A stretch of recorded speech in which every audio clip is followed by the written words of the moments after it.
Une nouvelle polyclinique au Nigeria ouvre ses portes pour servir la communauté. En Russie, un centre de santé apporte le bien-être au cœur de la Sibérie, alors qu'Adra International accueille un nouveau président pour diriger sa mission humanitaire mondiale.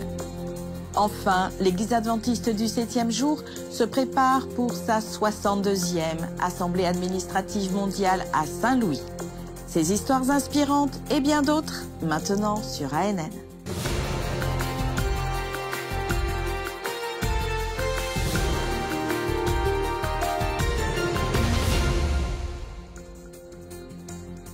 Dans quelques mois, la ville de Saint-Louis, dans le Missouri, aux États-Unis, deviendra le centre des prises de décision et des célébrations pour l'Église adventiste du 7e jour. Du 3 au 12 juillet 2025, la ville accueillera la 62e Assemblée administrative de la Conférence générale, le plus grand événement mondial officiel de l'Église. Cet événement, qui se déroule tous les 5 ans, réunit des représentants de chaque continent. Un total de 2804 délégués officiels voteront sur des questions administratives et éliront la direction mondiale de l'Église adventiste du 7e jour jusqu'en 2030. Plus de 100 000 participants sont attendus au America's Center Convention Complex pendant l'événement de 10 jours. Plus qu'une réunion administrative, l'Assemblée est un moment de foi et d'engagement renouvelé envers la mission de Dieu à travers le monde. Ce sera la 3e fois que Saint-Louis accueille une assemblée administrative de la Conférence générale. La première a eu lieu en 2005. La dernière édition, initialement prévue pour 2020, a été reportée et tenue dans un format hybride, réduit en raison de la pandémie de Covid-19. Cette année, l'Église revient à un événement à grande échelle, avec des réunions d'affaires, un culte inspirant, un programme musical dynamique et un hall d'exposition couvrant plus de 21 000 mètres carrés. Au-delà de son impact spirituel, cet événement apporte des bénéfices sociaux à Saint-Louis et stimule l'économie locale avec des millions de dollars dépensés en hébergement, nourriture et services pendant les 10 jours. Plus de 200 musiciens et groupes se produiront, y compris les Aeolian de l'université Oakwood, Matt et Josie Minicus, et les Arotos Dorei du Brésil de Novo Tempo. La musique servira de pont entre les cultures, avec des performances représentant les 13 divisions mondiales de l'Église. Avant l'événement principal, du 4 au 9 mai, l'Église mettra en œuvre l'initiative Pathways to Health, pour fournir des soins médicaux gratuits aux communautés mal desservies de la région de Saint-Louis. Les congrégations locales, qui représentent ensemble plus de 2500 membres dans la ville, prévoient des projets d'impact communautaire supplémentaires. Avec plus de 23 millions de membres dans plus de 210 pays, l'Église adventiste du 7e jour se prépare à un moment unique de communion avec Dieu et les uns avec les autres, de foi, de planification et de mission.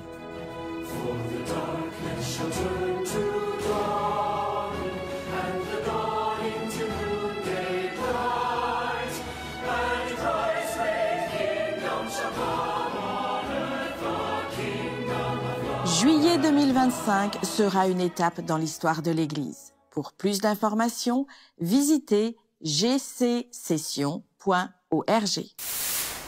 Plus de 16 000 nouveaux membres ont rejoint l'Église adventiste du 7e jour dans toute la région interaméricaine lors de baptêmes à grande échelle dirigés par des pasteurs, des anciens, des laïcs et des petits groupes.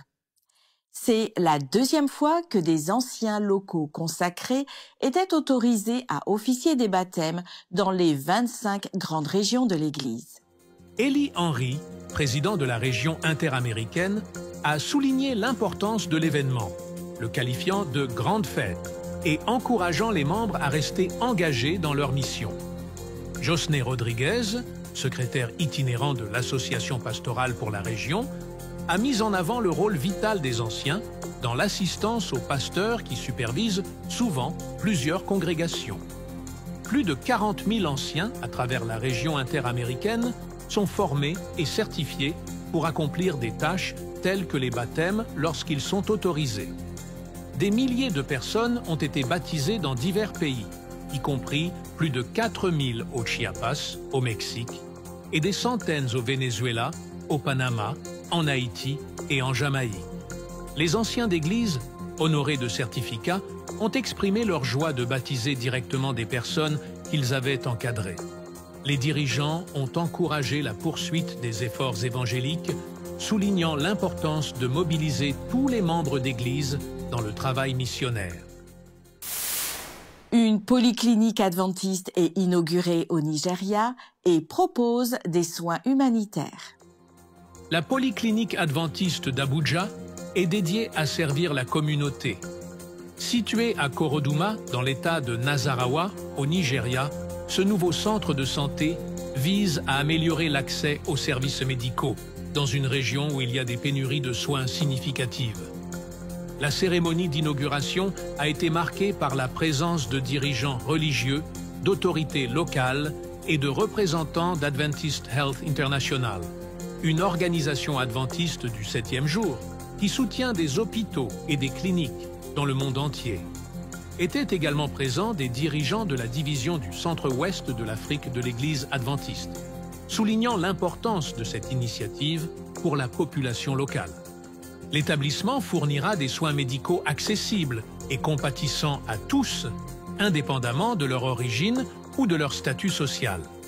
Ce projet fait partie de la mission mondiale de l'Église adventiste du 7e jour de promouvoir des soins de santé holistiques, alliant excellence professionnelle et valeurs chrétiennes. Les adventistes du Panama ont franchi une étape majeure vers l'établissement de la première église adventiste chinoise du pays grâce au Festival de musique et d'évangélisation chinois. Cet événement a mélangé des éléments culturels à la musique occidentale, a attiré plus de 50 participants et a renforcé les liens entre l'Église et la communauté chinoise. Plus qu'un simple rassemblement culturel, le festival, qui s'est tenu dans le quartier d'affaires chinois de Panama, a servi de centre d'influence, promouvant l'apprentissage de la langue mandarine, les traitements médicaux et l'engagement spirituel. En conséquence, 7 personnes chinoises ont été baptisées et 13 ont accepté Jésus. Un témoignage est venu de Yami Zhu Yinying, qui était d'abord à la recherche de traitements pour son mari, mais a ensuite embrassé la foi chrétienne et a été baptisée. Elle a également servi de traductrice pour le conférencier invité Daniel Jiao, président de l'Église adventiste du 7e jour en Chine. Le centre d'influence continuera à offrir des études bibliques, des cours de langue et des services de santé, avec l'espoir d'élargir la présence de l'Église dans la communauté chinoise. Les dirigeants de l'Église voisinent cette initiative comme un modèle pour de futurs efforts évangéliques dans la région. ADRA International a annoncé le nom de son nouveau président, Paulo Lopez. Il prendra ses fonctions le 1er avril 2025. Lopez, dont la carrière à ADRA a commencé en 1986, a apporté une contribution significative à la mission de l'agence grâce à son service à la fois sur le terrain, dans plusieurs pays et dans le leadership mondial. Récemment directeur régional d'ADRA Amérique du Sud, Paulo Lopez apporte des décennies d'expérience humanitaire internationale, de leadership et de développement communautaire à son nouveau rôle de président d'ADRA International. Sa nomination, suite à une recherche extensive dirigée par la prière par le conseil d'administration d'ADRA International, marque un nouveau chapitre dans la mission de l'ONG de servir l'humanité afin que tous puissent vivre comme Dieu l'a prévu. Lopez succède à Michael Kruger, qui a servi ADRA International pendant la dernière décennie, dont les 5 dernières années en tant que président. Il assurera un nouveau rôle en tant que vice-président et directeur financier d'Adventist Healthcare White Oak. Kruger a exprimé sa gratitude pour son temps passé avec ADRA et pour le dévouement de son équipe. Sous la direction de Lopez, ADRA continuera de se concentrer sur la réponse aux catastrophes, les programmes de développement et la défense des populations vulnérables, même au milieu des défis financiers suite à la récente suspension de l'aide de l'Agence des États-Unis pour le développement international. Dans une courte interview, Lopez a exposé les priorités clés pour l'avenir d'ADRA et a abordé les défis actuels. Eh bien, tout d'abord, nous devons faire face à la situation actuelle dans ce bureau. Nous devons réduire notre structure au niveau des budgets que nous avons. Ensuite, nous devons examiner comment aborder ce problème, car ADRA a été si longtemps trop dépendante du financement de l'USAID. Donc, nous devons diversifier notre base de financement. C'est la priorité numéro 1 pour les prochaines années. Nous avons déjà tracé la voie du changement et un cadre stratégique est en place. Cela a été un travail collectif de l'ensemble du réseau ADRA. Donc, c'est ce que nous allons faire dans un avenir proche. Je pense à de nombreux défis. Il faut restructurer afin de diversifier le financement. Nous devons acquérir une expertise que nous n'avons pas, et cela prend du temps. C'est l'un des principaux défis. Il faut aussi faire face à ces problèmes sur les réseaux sociaux avec tous ces commentaires négatifs sur ADRA. C'est un problème qui affecte déjà notre base de financement privé. Lopez a conclu par un message sincère aux supporters et partenaires d'ADRA dans le monde entier. Tout d'abord, je tiens à remercier tous ceux qui nous soutiennent, nos partenaires dans le monde. Quand je regarde à DRA et son passé, c'est notre force. Je considère l'avenir comme une grande opportunité pour nous et j'espère pouvoir compter sur leur soutien continu dans le futur. Dans les profils ANN, Alyssa Truman interview Karen Porter, secrétaire associée à la conférence générale de l'Église adventiste du 7e jour.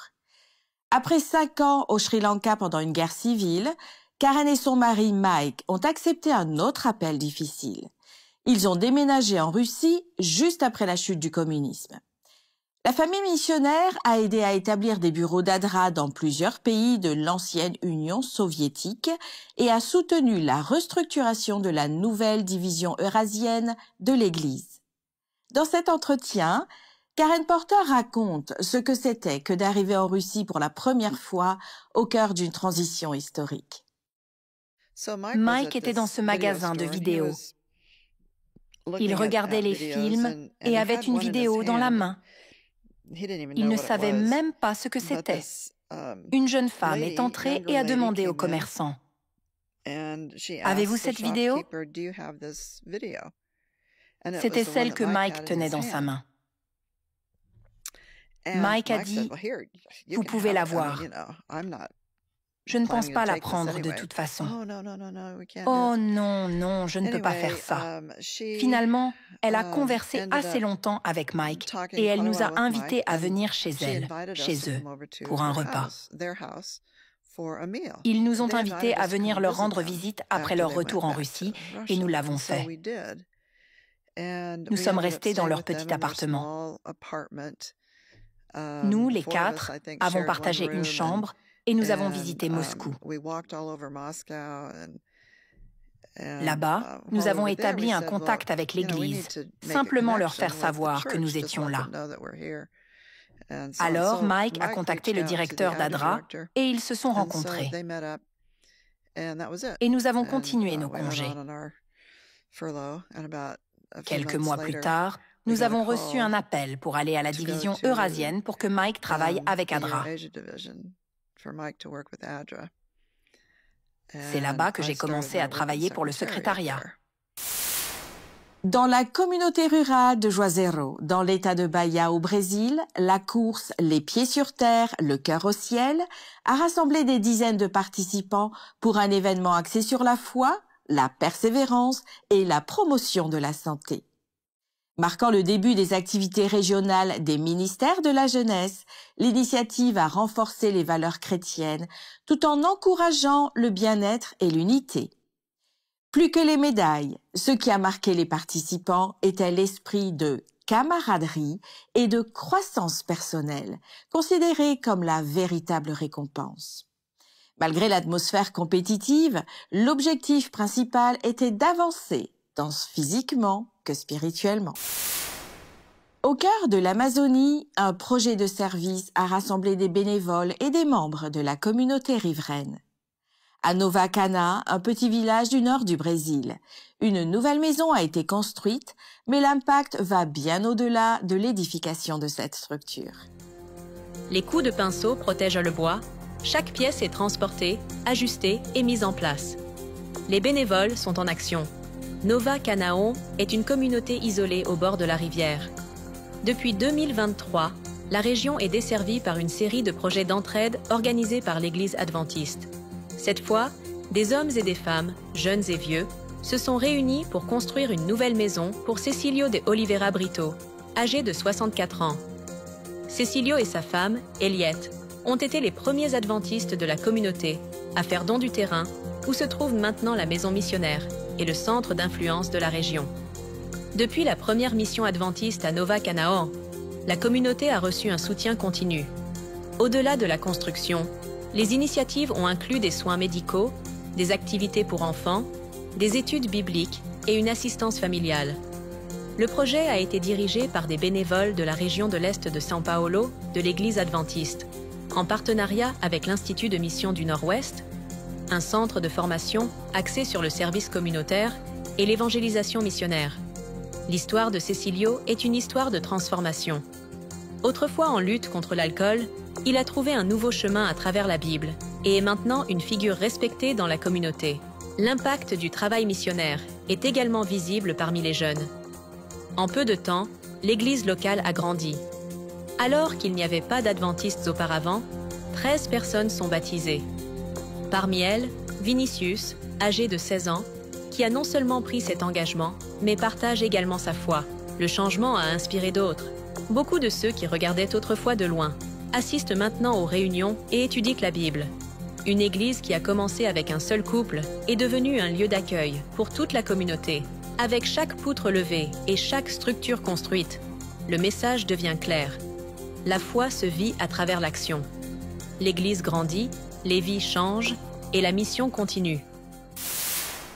Un incendie à Lima, au Pérou, a détruit plusieurs bâtiments et laissé des dizaines de familles sans abri. En réponse à l'urgence, plus de 100 jeunes adventistes ont répondu à l'appel à la solidarité et au service en se mobilisant par l'intermédiaire d'ADRA Pérou pour fournir de l'aide et du soutien aux personnes touchées. Pendant 5 jours, des équipes de 20 bénévoles distribueront de la nourriture, de l'eau et un soutien émotionnel aux victimes. Elles organiseront également des activités récréatives pour les enfants déplacés. Le premier groupe est composé de jeunes participants du programme Une année en mission, avec des bénévoles supplémentaires provenant de diverses régions du pays. Les bénévoles ont aidé à la Plaza Italia, où ADRA a établi un centre de soutien, tandis qu'un autre groupe travaille à l'église adventiste de Grau, préparant des repas et des fournitures à distribuer dans les refuges d'urgence. L'appel aux bénévoles a reçu une réponse immédiate, montrant le fort esprit de service. L'incendie, qui a pris naissance dans un entrepôt sur le Giron Kangalo, a détruit de nombreuses maisons et provoqué l'effondrement de bâtiments, laissant plus de 20 familles dans des conditions vulnérables. Alors que les pompiers poursuivent leurs efforts, les jeunes adventistes sont devenus un reflet de l'amour du Christ en apportant espoir et aide à ceux qui en ont le plus besoin. Dans la région de l'Europe et de l'Asie, l'Église adventiste du 7e jour continue d'élargir ses initiatives, renforçant sa mission et promouvant la santé, l'éducation et les valeurs familiales, même dans certaines des zones les plus reculées. Au cœur de la Sibérie, l'une des régions les plus froides et les plus isolées du monde, l'Église adventiste a inauguré un nouveau centre de santé pour promouvoir le bien-être physique et spirituel. Le centre de santé Baïkal, situé sur les rives du lac Baïkal, le plus grand et le plus profond réservoir d'eau douce au monde, est né du rêve d'un adventiste d'Irkoutsk et est devenu une réalité grâce au soutien de bénévoles. Le centre propose des programmes de réhabilitation basés sur des principes bibliques, aidant les visiteurs à améliorer leur santé et à renforcer leur foi. Malgré des températures extrêmes et des défis logistiques, le projet a été achevé et transforme déjà des vies. La deuxième histoire vient de l'une des régions les plus éloignées du continent euro-asiatique, où l'Église adventiste a organisé la Semaine de la famille et du mariage chrétien. L'événement a eu lieu dans l'extrême-orient russe, une vaste zone s'étendant jusqu'à l'océan Pacifique, abritant certaines des communautés adventistes les plus isolées du monde. Tout au long de la semaine, les familles ont participé à des conférences et des séances de prière, tant en personne qu'en ligne. L'événement s'est conclu par un service spécial dédié aux enfants, renforçant l'engagement de l'Église à renforcer les liens familiaux, même dans des régions difficiles d'accès. Et à Tula, dans l'ouest de la Russie, une avancée majeure pour la littérature adventiste a été célébrée. Après plus de 20 ans d'attente, la maison d'édition Source de Vie a acquis une nouvelle machine à graver des plaques pour l'impression offset, une étape essentielle dans la production de livres missionnaires. Auparavant, les plaques d'impression devaient être sous-traitées, un processus qui prenait jusqu'à 24 heures et entraînait des coûts élevés. Maintenant, toute la production se fait en interne en seulement 3 minutes, rendant le processus significativement plus rapide et plus efficace. Avec cette modernisation, la maison d'édition pourra augmenter la distribution de matériaux missionnaires dans toute la région eurasienne, y compris dans des zones reculées, apportant un message d'espoir et de foi à des milliers de personnes. Au Népal, les églises ont célébré la Journée internationale de prière des femmes, soulignant ainsi le rôle vital des femmes dans la promotion de la foi et de l'unité. Les femmes ont dirigé des services de culte et des programmes mettant en avant le pouvoir de la prière pour renforcer les familles et les communautés. Leur intercession apporte encouragement, guérison et croissance spirituelle et laisse un héritage durable de foi. Cet événement a également honoré les femmes responsables avec des cadeaux et des repas délicieux. Cette célébration a encouragé les femmes à rester des lumières qui guident leurs églises et leurs communautés. Aux Philippines, la région de Luzon Nord a organisé une formation pour l'école biblique de vacances et une orientation pour la récolte 2025 afin d'équiper les enfants et leurs parents pour l'évangélisation. L'orientation a offert un aperçu de la récolte 2025, un mouvement d'évangélisation d'1 an ciblant des communautés dans 11 pays de la fenêtre 10-40, une région s'étendant de l'Afrique du Nord à l'Asie du Sud-Est, où plus de 60% de la population mondiale vit, dont la plupart n'a pas encore entendu le message de l'Évangile. Bien que traditionnellement axée sur les dirigeants d'église et les adultes, cette initiative a particulièrement permis aux enfants de servir d'évangélistes de première ligne. Grâce à des ateliers interactifs, des contes et des activités pratiques, les jeunes participants ont appris à partager l'amour de Jésus dans leur quartier, école et foyer. La formation a également souligné le rôle vital des parents, en particulier des mères, dans le soutien des jeunes missionnaires en intégrant des valeurs basées sur la foi dans la vie quotidienne. Dans l'ensemble, le programme a souligné une vérité puissante. La mission n'est pas seulement pour les adultes. Les enfants sont des partenaires essentiels dans le partage de l'Évangile. Et avec les bonnes orientations de la part des parents et des mentors, ils sont prêts à avoir un impact durable pour Christ dans leur communauté. 2 femmes confrontées au diabète et au cancer de l'estomac ont trouvé l'espoir à la clinique Emerson. Cette ONG, fondée par un médecin et sa famille, propose des soins grâce à des habitudes saines encouragées par l'Église adventiste du 7e jour. Découvrons des témoignages inspirants de victoire et de foi dans cette clinique du Maryland aux États-Unis. Je m'appelle Sharon Zeismer et je vis dans l'ouest de Virginie. C'est notre lieu de retraite, à mon mari et moi. Nous profitons de la vie à la campagne pour la première fois et nous pouvons faire pousser ce que nous voulons, avoir notre verger et nos animaux. Nous avons des poules. Nous suivons un régime à base de plantes. J'ai découvert que j'avais le diabète. C'était dans ma famille. Ma mère l'avait, sa mère l'avait. Je pensais l'éviter parce que, pour une raison quelconque, Je pensais être immunisée à cause de mon régime à base de plantes.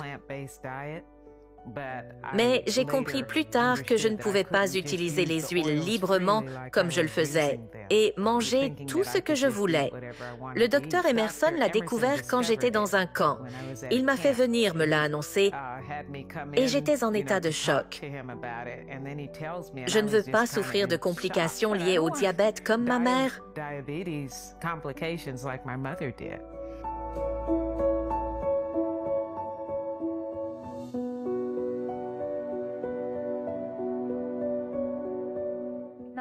Je m'appelle Wendy Vasquez.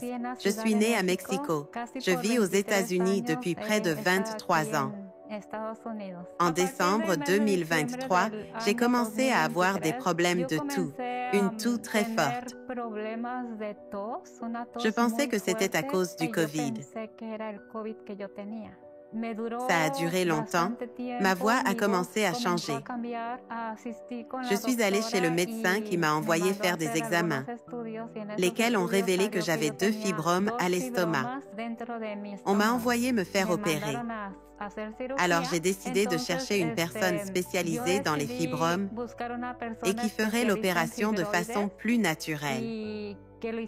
Lorsque j'ai contacté ce médecin, il m'a dit qu'il ne reconnaissait pas les fibromes que j'avais et qu'il était spécialisé dans ce domaine. Il m'a donc envoyé à l'hôpital Christiana, spécialisé dans le cancer.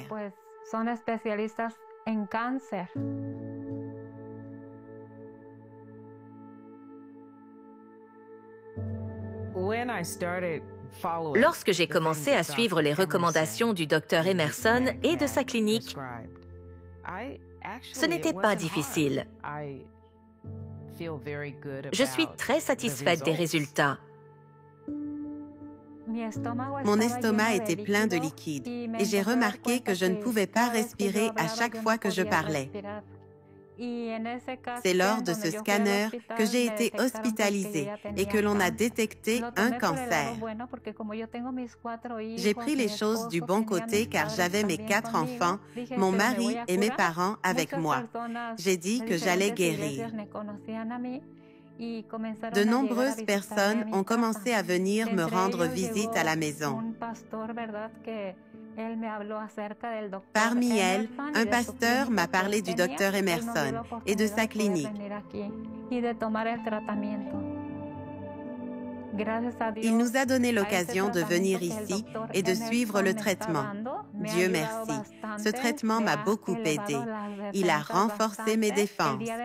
Demain, je recevrai la 2e chimiothérapie. C'est pourquoi je suis ici en train de prendre des vitamines pour renforcer mon système immunitaire et avoir plus de force pour demain. J'espère donc informer les gens.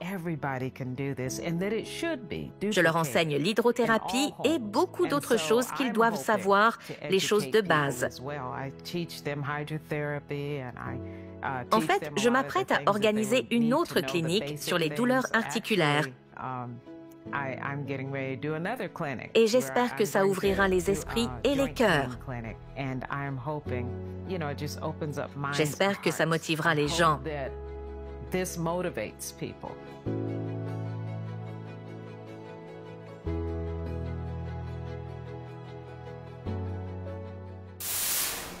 Souhaitez-vous partager un événement de votre communauté ou une histoire inspirante? Envoyez-les à contact@adventiste.news. Ils seront peut-être présentés dans l'un de nos prochains épisodes. Chaque jour, des adventistes du monde entier partagent l'espoir et exercent un impact positif. Pour en savoir plus sur leurs croyances, visitez adventiste.org.